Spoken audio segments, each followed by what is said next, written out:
Bé, hola a tothom, soc en Manel Gómez de Patrimoni Històric, benvinguts, benvingudes a una nova píndola de la sèrie de història de Calafell que estem fent aquests dies de confinament.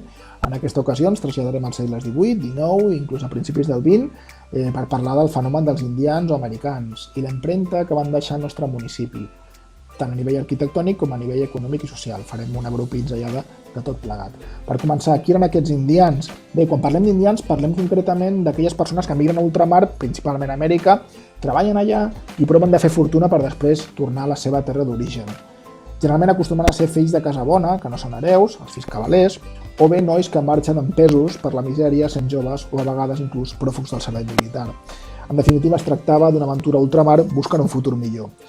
La imatge que acostumem a tenir de l'Índia és la del que torna triomfador i certament ha estat força mitificada. Només una minoria va tornar amb destacades fortunes i no van ser pocs els que la van perdre. Naufragis, incendis, guerres, entre altres causes. Entre alguns dels catalans que van fer fortuna a Amèrica en aquest context trobem noms coneguts com els Bacardí, Partagàs o Janer, entre altres. Segurament heu vist representada la indumentària típica colonial en moltes fires que es fan al llarg del país. Aquella imatge de l'indià amb el vestit de tròpic, de fil blanc, amb el bastó i el barret Panamà. Bé, pel que fa al comerç farem 5 cèntims del context històric. No serà fins al segle XVIII quan des dels territoris de la Corona d'Aragó es podrà fer la carrera d'Índies, és a dir, comerciar legalment amb els territoris d'ultramar. Fins al segle XVIII Sevilla és la porta d'Amèrica i a partir del 1717 el port de sortida serà Cadis. Però l'any 1778 Carles III decreta el lliure comerç i serà sobretot a partir d'aleshores quan legalment els catalans podran establir relacions comercials amb Amèrica. Tanmateix serà al llarg del segle XIX, en diferents onades migratòries, quan el fenomen de fer les Amèriques adquireix una dimensió realment rellevant. Pel que fa a Calafell, la petjada indiana potser no ha estat tan coneguda com altres pobles dels voltants, com poden ser Torredembarra, amb els Güell, Sant Pere de Ribes, Vilanova, Sitges o inclús el Baix Penedès a l'Arboç, amb la figura de Josep Janer i Batet. Evidentment, van haver-hi calafencs que van anar a fer les Amèriques i al seu retorn van invertir diners a fer-se una casa o adquirir propietats. Tanmateix, les inversions indianes més potents que van tenir lloc aquí no provenien de migrants calafellencs, sinó de dues de les fortunes indianes més notables del moment, la Balsamà i la del marquès de Comillas, Antonio López i López. Per part de l'iniciatiu del Samà de Vilanova, trobem a Joan Samà i Martí, que invertirà en terres a Calafell. A la segona meitat del segle XIX, el Samà construeix una oficina per al comerç d'aiguardent.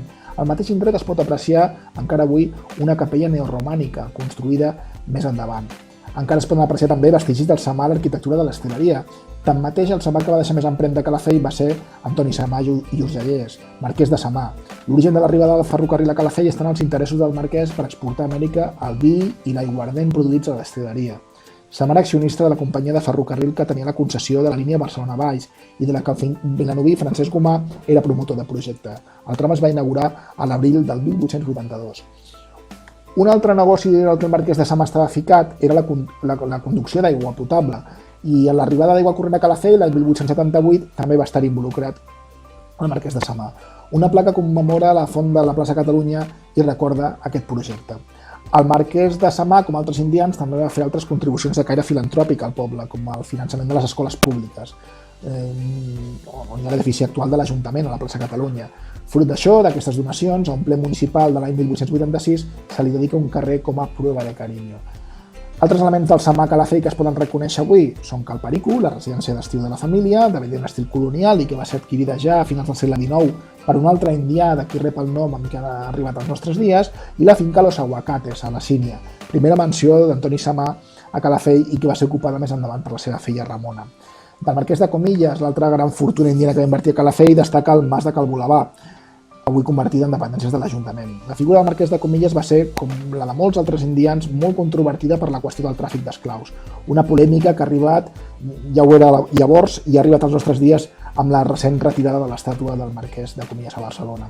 Pel que fa als indians pròpiament de Calafell, encara queden elements visibles avui que es van deixar al seu retorn. Una de les nissagues més destacades va ser la del Soler, i molt més específicament l'Ignasi Soler, un indià típic que va fer la carrera d'Amèriques amb el seu vaixell, el Currutaco. La casa pairal del Soler, Can Manganyes, a la plaça Catalunya, és avui un establiment hoteler, la Font d'Antiga, que encara conserva reminiscències d'aquell estil colonial. També tenim també a Calafell Poble Cal Panxo, la casa que l'indià Francesc Mestre Rovirosa va transformar després del seu retorn de Cuba. Un altre dels indrets relacionats amb els indians de Calafell era una casa al clos del Rectoret, un clos que pertanyia a una altra nissaga de calafallencs que va emigrar a Cuba per fer fortuna, Cal Macià. La casa del clos ja no es conserva, però sí se n'ha conservat el nom de la plaça actual on s'hi ubicava, Cal Cubano. Molts dels calafallencs que van fer les Amèriques es van establir a Cuba, en concret a Camagüey, on encara resten penjades de la migració calafallenca, com la Casa Rovirosa, una casa colonial que és avui dia un museu al centre de la ciutat. I bé, no ens podem allargar més.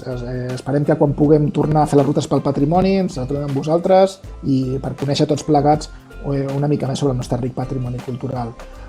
No voldria acabar sense donar una forta abraçada a tothom en aquesta complicada conjuntura que estem vivint i molt especialment als professionals i les professionals del sector sanitari.